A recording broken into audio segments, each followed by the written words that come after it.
नमस्कार मित्रांनो, मी महेश पाटील. शिक्षण सेवकांनो, पुन्हा एकदा सरकारने मोठा खुलासा केला आहे. विधानसभेत थेट प्रश्न विचारला गेला. शिक्षण सेवक योजना रद्द होणार का? समान काम करूनही समान वेतन का नाही? आणि सरकारने नेमकं काय उत्तर दिलं? चला, आजच्या व्हिडिओमध्ये आपण अधिकृतरित्या सत्य जाणून घेणार आहोत. म्हणून हा व्हिडिओ शेवटपर्यंत नक्की पहा.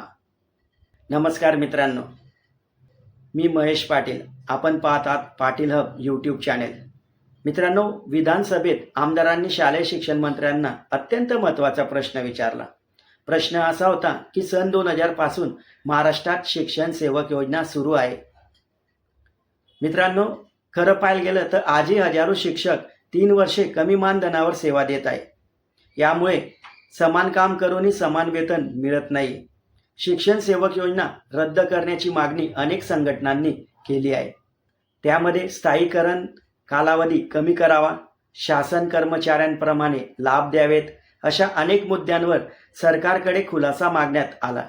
मित्रांनो, सरकारने उत्तरात स्पष्ट सांगितले की शिक्षण सेवकांना 3 वर्ष मानधनावर नियुक्त केले जाते.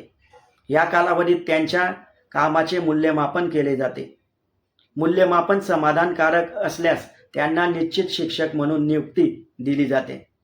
सरकारने आणखी सांगितले की शिक्षण सेवक म्हणून केलेली सेवा वेतन श्रेणी आणि निवृत्ती वेतनासाठी ग्राह्य धरली जाते.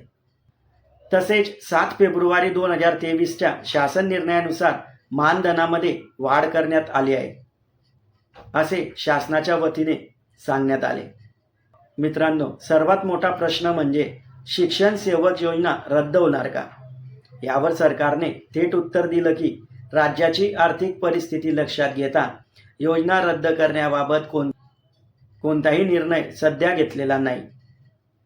म्हणजेच सध्या तरी शिक्षण सेवक योजना कायम असणार असल्याचे सरकारच्या उत्तरातून स्पष्ट होत आहे.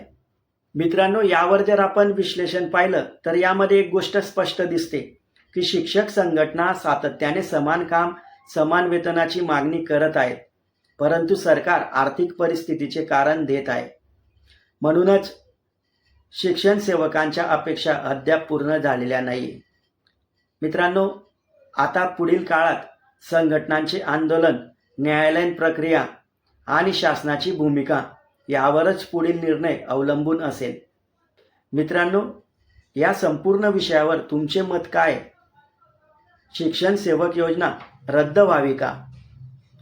तुमचे मत कमेंट्समध्ये नक्की लिहा.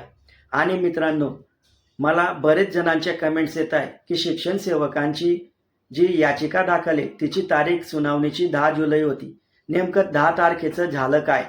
तर मित्रांनो, 10 तारखेला सुनावणी बहुतेक होऊ शकली नाही, कारण तशी अपडेट कोणतीही प्राप्त झालेली नाही आहे. म्हणजेच याचा अर्थ की पुढची सुनावणीची तारीख ही लवकर मिळणार आहे.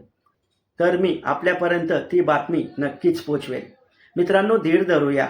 या न्यायालयीन प्रक्रियेमध्ये थोडा विलंब लागतोय, कारण सरकारच्या वतीने ॲफिडेव्हिट जे सादर व्हायला पाहिजे ते ॲफिडेव्हिट सादरच होत नाही. आणि मित्रांनो, ही पण गोष्ट तेवढीच खरी की न्यायालय सरकारला लवकरात लवकर ॲफिडेव्हिट दाखल करण्यासाठी सांगू शकतो. पण मित्रांनो, आता ते सर्व पुढच्या तारीखला, म्हणजे पुढची जी डेट येते त्या डेटला नेमकी कशी सुनावणी होते यावर ते निर्धारित असणार आहे. म्हणून आताच मी भाष्य करणं योग्य राहणार नाही. मित्रांनो, व्हिडिओ माहितीपूर्ण वाटला असेल तर लाईक करा, जास्तीत जास्त शिक्षकांपर्यंत शेअर करा आणि मित्रांनो, पाटील हब चॅनेल सबस्क्राईब करून खाली दिलेलं बेल आयकॉन बटन दाबायला विसरू नका, ज्यामुळे सर्वात प्रथम नोटिफिकेशन आपणास प्राप्त होईल. मी महेश पाटील. पुन्हा भेटूया एक नवीन अधिकृत अपडेटसह. धन्यवाद. जय हिंद, जय महाराष्ट्र.